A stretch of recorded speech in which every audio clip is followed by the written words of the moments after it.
Hello. Hello, नमस्कार नमस्कार। सभी लोग जल्दी जल्दी लाइव और चैट पे आ जाएं। सभी लोग जल्दी जल्दी लाइव और चैट पर आ जाएं आप सभी लोग। चलिए, पिछले क्लास जो हम लोगों ने लिया था उसमें मैंने गणराज्य की परिभाषा तो बताया था कि भारत की राजनीतिक प्रकृति गणराज्य है और भारतीय गणराज्य का प्रधान राष्ट्रपति है। ऐसा इसलिए कि हमारे देश में विधि का शासन है और सर्वोच्च विधि भारत का संविधान है और संविधान का प्रधान राष्ट्रपति है।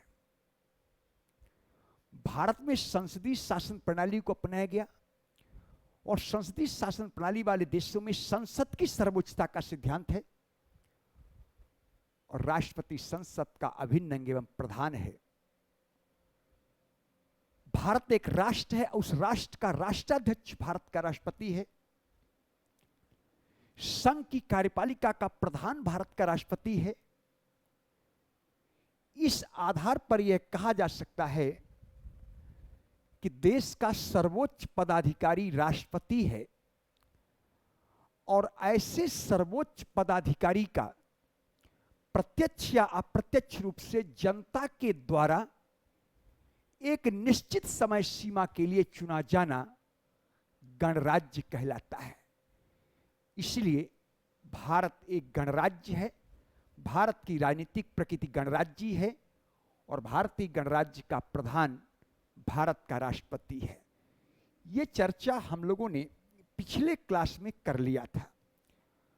अब आज देखा जाए भारत के राष्ट्रपति के निर्वाचन का महत्व। हेडिंग मेरा दूसरा है, राष्ट्रपति के निर्वाचन का महत्व क्या है।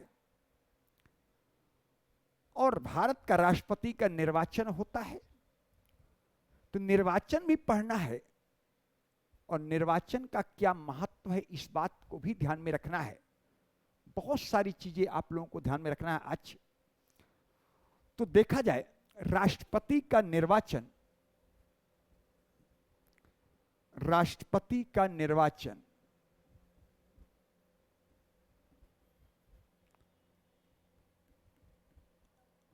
राष्ट्रपति का निर्वाचन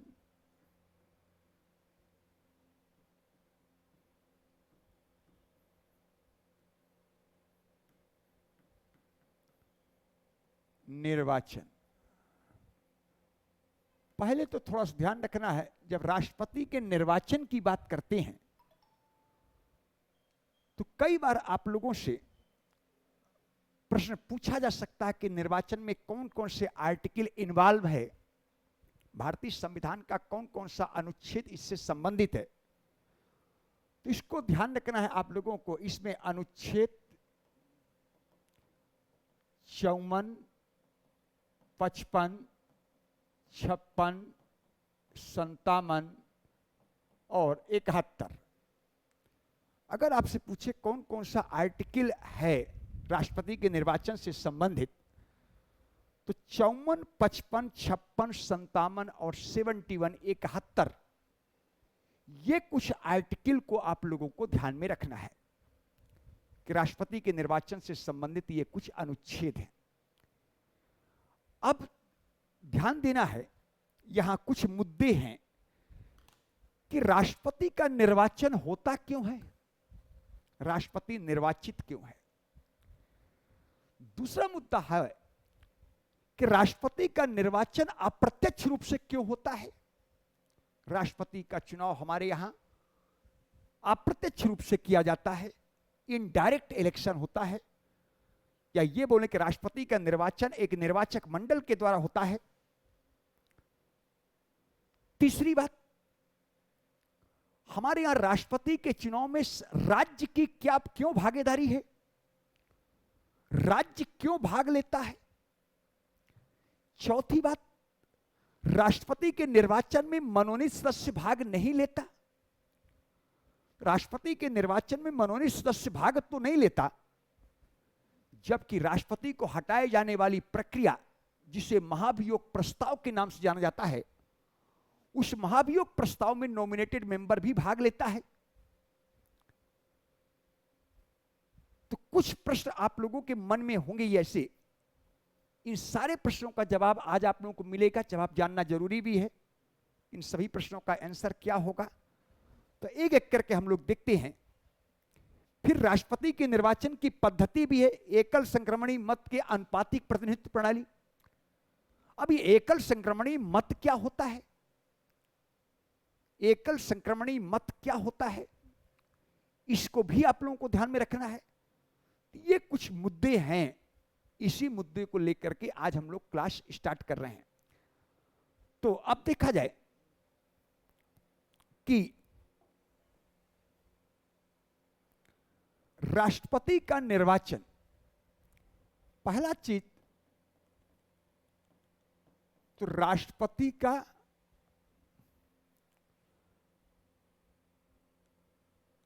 राष्ट्रपति भारतीय गणराज्य का प्रधान है, तो राष्ट्रपति का चुनाव होता है। राष्ट्रपति का चुनाव होता है, लेकिन चुनाव राष्ट्रपति का अप्रत्यक्ष होता है। सबसे पहला चीज कि राष्ट्रपति का निर्वाचन होता है, लेकिन राष्ट्रपति का निर्वाचन डायरेक्ट नहीं है, राष्ट्रपति का निर्वाचन इनडायरेक्ट है। तो पहला प्रश्न, राष्ट्रपति का चुनाव क्यों होता है, तो आप लोग बताएंगे कि राष्ट्रपति का चुनाव होता है गणराज्य होने के कारण। राष्ट्रपति का चुनाव होता है गणराज्य होने के कारण कि राष्ट्रपति भारतीय गणराज्य का प्रधान है, इसलिए निर्वाचित राष्ट्राध्यक्ष का होना अनिवार्य है। निर्वाचित राष्ट्रपति का होना अनिवार्य है। तो राष्ट्रपति का चुनाव होता है गणराज्य होने के कारण। इसका मतलब राज्य कैसा है, गण का राज्य है, और गण मीन्स होता है जनता, गण मीन्स जनता। इस कारण राष्ट्रपति का निर्वाचन एक निर्वाचक मंडल के द्वारा होता है, जिसमें संसद के दोनों सदनों के निर्वाचित सदस्य और राज्य विधानसभाओं के निर्वाचित सदस्य भाग लेते हैं। साथ ही साथ दिल्ली एवं पांडिचेरी विधानसभा के निर्वाचित सदस्य भी भाग लेते हैं। तो राष्ट्रपति का चुनाव क्यों होता है, गणराज्य होने के कारण। गणराज्य में किसका राज्य है, गण का, गण मीन्स जनता। इसलिए जो जनता को डायरेक्ट या इनडायरेक्ट रूप से रिप्रेजेंट नहीं करता, जो जनता को डायरेक्ट या इनडायरेक्ट रूप से रिप्रेजेंट नहीं करता, वो गणराज्य के प्रधान के चुनाव में भाग नहीं लेगा। इस कारण नॉमिनेटेड मेंबर, जो मनोनीत सदस्य होते हैं, वो गण को ना तो डायरेक्ट रिप्रेजेंट करते, ना ही गण को इनडायरेक्ट रिप्रेजेंट करते हैं। इस कारण गणराज्य के चुनाव में नॉमिनेटेड पर्सन भाग नहीं लेता। नॉमिनेटेड पर्सन भाग नहीं लेता क्योंकि नॉमिनेटेड पर्सन, नॉमिनेटेड जो संसद है, वो गण को ना तो डायरेक्ट रिप्रेजेंट करता, ना ही गण को इनडायरेक्ट रिप्रेजेंट करता। इस कारण गणराज्य के प्रधान के चुनाव में वो भाग नहीं लेगा। यही कारण है कि नॉमिनेटेड पर्सन राष्ट्रपति के चुनाव में भाग नहीं लेता।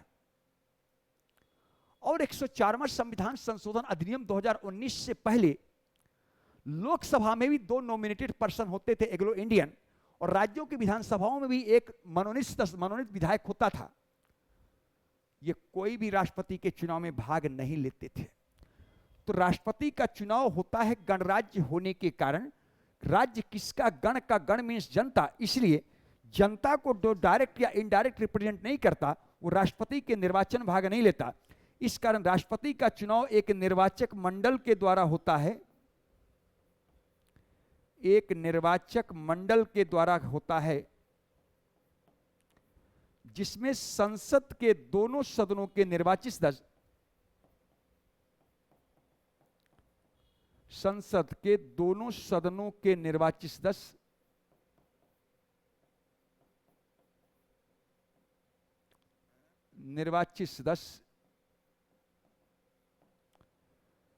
तथा राज्य विधानसभाओं के निर्वाचित सदस्य,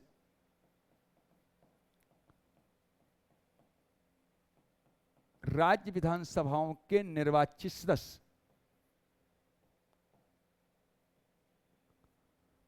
दिल्ली एवं पांडिचेरी सहित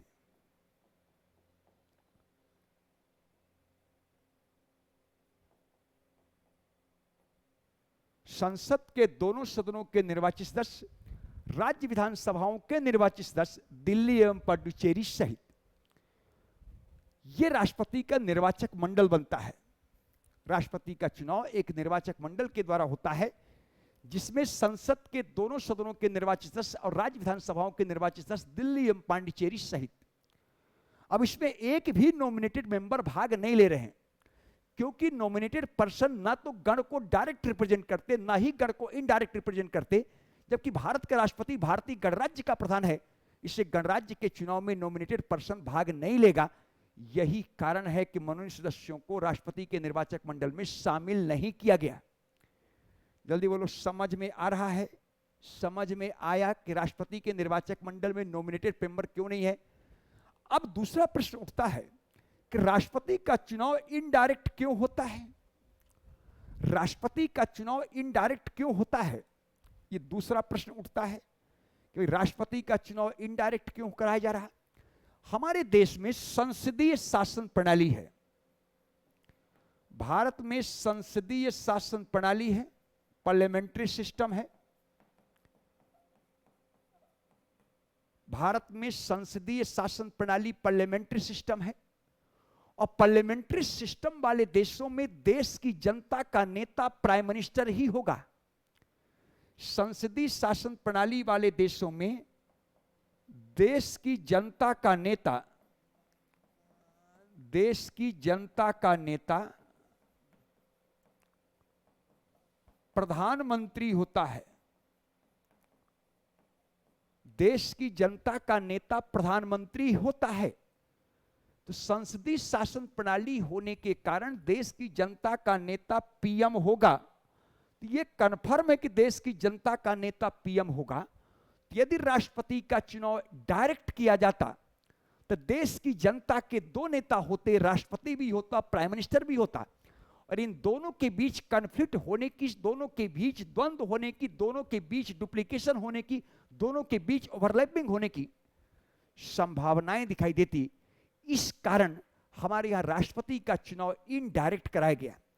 राष्ट्रपति का चुनाव इनडायरेक्ट क्यों कराया गया? कंफर्म हो गए, क्योंकि देश में संसदीय शासन प्रणाली है, और संसदीय शासन प्रणाली वाले देशों में देश की जनता का नेता पीएम है। और जब ये कंफर्म है कि देश की जनता का नेता प्रधानमंत्री ही होगा, यदि राष्ट्रपति का चुनाव डायरेक्ट होता तो देश की जनता के दो नेता होते, राष्ट्रपति भी होता, पीएम भी होता, तो दोनों के बीच कन्फ्लिक्ट होता, दोनों के कार्यों में ओवरलैपिंग होता, डुप्लीकेशन होता, कोऑर्डिनेशन नहीं होता। इस कारण हमारे यहां राष्ट्रपति का निर्वाचन इनडायरेक्ट कराया गया। अप्रत्यक्ष निर्वाचन पद्धति के तहत राष्ट्रपति का चुनाव कराया गया। समझ में आ गया होगा?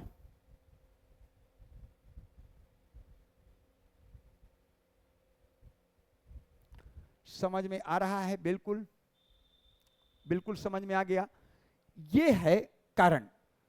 तो इस चीज को आप लोगों को समझना है। यह आप लोगों को समझ में आ गया होगा, कहीं कोई समस्या नहीं आनी चाहिए। देश की जनता का नेता पीएम ही होगा। यदि राष्ट्रपति का चुनाव डायरेक्ट होगा तो देश की जनता के दो नेता होंगे, इसे दोनों के कार्यों के बीच कॉन्फ्लिक्ट होगा, ओवरलैपिंग होगा, डुप्लीकेशन होगा, कोऑर्डिनेशन नहीं होगा। इसलिए हमारे यहां राष्ट्रपति का चुनाव इनडायरेक्ट कराया गया। तो इनडायरेक्ट क्यों कराया गया? बोलो पार्लियामेंट्री सिस्टम होने के कारण। चुनाव क्यों कराया गया? बोलो गणराज्य होने के कारण। तो किसका राज्य है? गण का राज्य है। और गण मीन्स होता है जनता। इसलिए जो जनता को डायरेक्ट या इनडायरेक्ट रिप्रेजेंट नहीं करता वो राष्ट्रपति के निर्वाचक मंडल में शामिल नहीं है। इसे संसद के दोनों सदनों के निर्वाचित सदस्य, राज्य विधानसभाओं के निर्वाचित सदस्य, दिल्ली एवं पांडिचेरी दो यूनियन टेरिटरीज है जहां विधानसभा है, उसके निर्वाचित सदस्य भाग लेंगे। इसके बाद एक भी नॉमिनेटेड पर्सन भाग नहीं लेगा, क्योंकि नॉमिनेटेड पर्सन न तो गण को डायरेक्ट रिप्रेजेंट करता और ना ही गण को इनडायरेक्ट रिप्रेजेंट करता। इस कारण नॉमिनेटेड पर्सन राष्ट्रपति के चुनाव में भाग नहीं लेगा। अब तीसरा पॉइंट है, तीसरा प्रश्न है कि राष्ट्रपति के चुनाव में राज्य भाग लेता है। राष्ट्रपति के चुनाव में राज्य भाग लेता है। तो अगर आप लोग थोड़ा सा ध्यान दें, अनुच्छेद 1 एवं अनुच्छेद 52 अनुच्छेद 1 एवं अनुच्छेद 52 का एक साथ अध्ययन करने से यह सिद्ध होता है कि भारत का राष्ट्रपति भारत का राष्ट्राध्यक्ष है। भारत का राष्ट्रपति भारत का राष्ट्राध्यक्ष है, इस राष्ट्र का अध्यक्ष है। इसका मतलब राष्ट्राध्यक्ष है। तो और भारतीय संविधान के अनुच्छेद 1 में लिखा India that is Bharat union of state. Bharat का राजनीतिक प्रकृति कैसा है? परिसंघी है। हमारे भारत का संविधान का ढांचा, भारतीय संविधान का ढांचा परिसंघी है।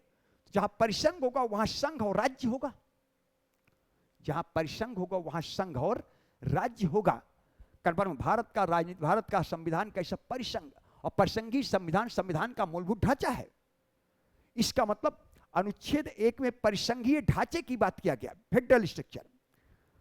कन्फर्म। परिसंघी द्विस्तरीय ढांचे का प्रावधान किया गया। तो 1 और 52 का अध्ययन एक साथ किया जाए तो भारत का राष्ट्रपति भारत का राष्ट्राध्यक्ष है। इसका मतलब राष्ट्राध्यक्ष का चुनाव होने जा रहा है। राष्ट्राध्यक्ष का चुनाव होने जा रहा है। इसलिए राष्ट्राध्यक्ष का चुनाव होने के कारण इसके चुनाव में संघ एवं राज्य दोनों भाग लेगा। क्योंकि भारत का राष्ट्रपति भारत का राष्ट्राध्यक्ष है, इसलिए राष्ट्राध्यक्ष होने के नाते या भारत का संविधान परिसंघीय है और परिसंघीय ढांचा संविधान का मूलभूत ढांचा है, तो संविधान कैसा? परिसंघीय है, तो संघ और राज्य होगा। इसलिए राष्ट्रपति के चुनाव में संघ और राज्य दोनों भाग लेगा। राष्ट्रपति के चुनाव में संघ और राज्य दोनों भाग लेगा। इसलिए राष्ट्रपति के चुनाव में राज्य भी भाग ले रहा है। राष्ट्रपति के चुनाव में राज्य भी भाग ले रहा है। लेकिन भारत का राष्ट्रपति राष्ट्राध्यक्ष के साथ साथ भारतीय गणराज्य का भी प्रधान है। इसे राज्य विधानसभा के वो विधायक भाग नहीं लेंगे राष्ट्रपति के चुनाव में जो राज्यपाल के द्वारा मनोनीत किए गए हैं।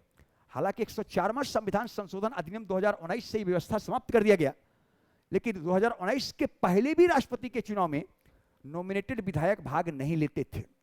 इसलिए राज्य क्यों भाग लेगा? बोलो, राष्ट्राध्यक्ष का चुनाव होने जा रहा है या भारत का संविधान परिसंघीय है और जहां परिसंघ होगा वहां संघ और राज्य होगा। और अनुच्छेद 1 और 52 का एक साथ अध्ययन करें तो भारत का राष्ट्रपति राष्ट्राध्यक्ष है। इसे राष्ट्राध्यक्ष होने के नाते उस राष्ट्रपति के चुनाव में संघ और राज्य दोनों भाग लेगा।